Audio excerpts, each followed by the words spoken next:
वो कौन सी मनहूस गड़ी थी जबकि ये बलाए नागिन मेरे गले पड़ी थी। जिसको मैंने आराम जाम समझा वही आपके जाम हुई, जिसको अमृत समझा वो विष के समान हुई। धोखा हुआ, प्रेम हुआ, मगर अब तो इस आफत से निकलना सख्त दुश्वार है। सांप के मुंह में छुंदर वाली बात है।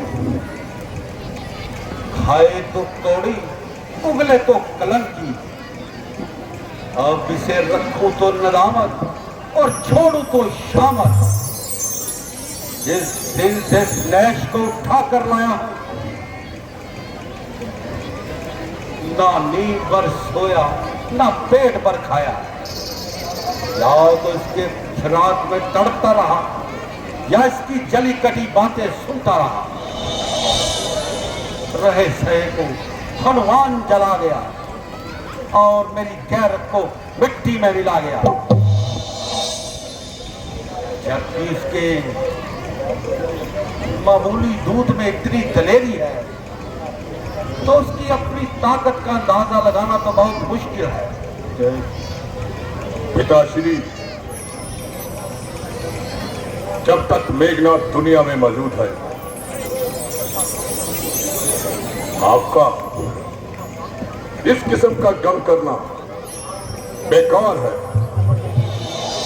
मैं वही मेघनाथ हूं जिसका हनुमान एक झटका भी न सह सका, मेरे सामने बिल्कुल भी दम न मार सका। उसे तो मैं एक मामूली वानर समझता हूं। हाथी के पीछे भागना मैं अपना अपमान समझता हूं। खैर, जो हो गुजरा, अब उसका क्या जिक्र करना। अब तो आगे की रोकथाम का फिक्र करना। तो मुझे किसी बात का गम नहीं, क्योंकि मेरे बहादुर राज किसी से कम नहीं।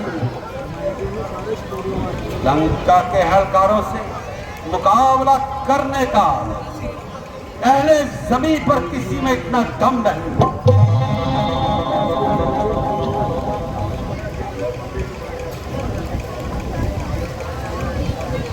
अगर वो इस तरह का रुख करें, या तो वो नहीं या हम नहीं।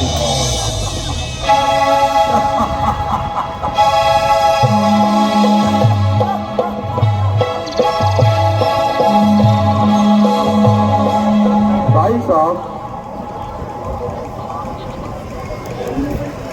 आपके तमाम तमगारी आपसे डरते हैं, इसलिए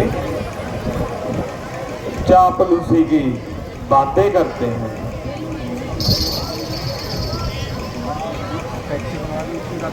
राम और दुश्मन को कमजोर समझना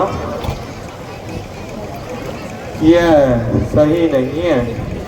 चाचा श्री, बस बहुत हो चुका, खामोश हो जाइए। आपको रामचंद्र का कुछ ज्यादा ही ख्याल है। जाइए और महल में जाकर कहीं छुप कर बैठ जाइए। उसने लंका में ना जाने कितनी तबाही मचा दी। नादान छोकरे, किस कदर जुबान चला रहा है। उस वक्त तुम्हारी बहादुरी कहाँ थी?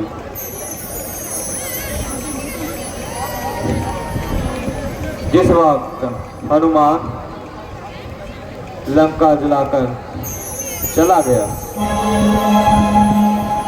जिस बात को चाचा श्री मैं नहीं कहना चाहता हूं, आप वही बात मुझसे करवाना चाहते हैं।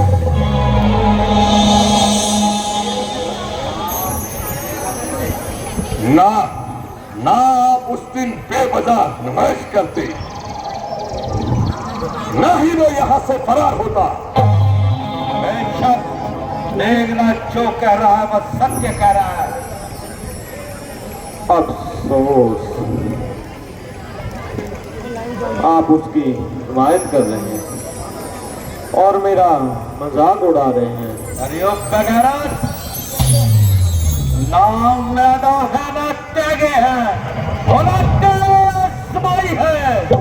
लड़ाई है तो बकरी और शेर की लड़ाई है। अभी से चुप मरा जाता है और किस बात की आफत आई है। मुझे तो शर्म आती है विचक्षण कि तू मेरा भाई है। ये आजा यहाँ से बकरी। मंत्री जी, जाइए से लंका की सरहद से बात कर दीजिए।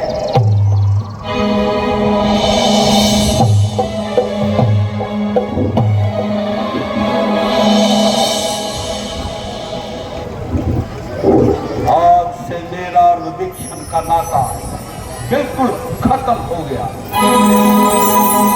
जहां तक मेरा ख्याल है वह सीधा राम के पास जाएगा और मुझे नुकसान पहुंचाने की पूरी कोशिश करेगा।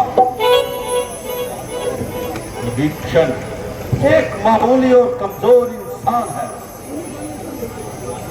फिर भी करके बेदी का दूसरे के पास जाना ये सही नहीं है। खैर, जो भी होगा देखा जाएगा।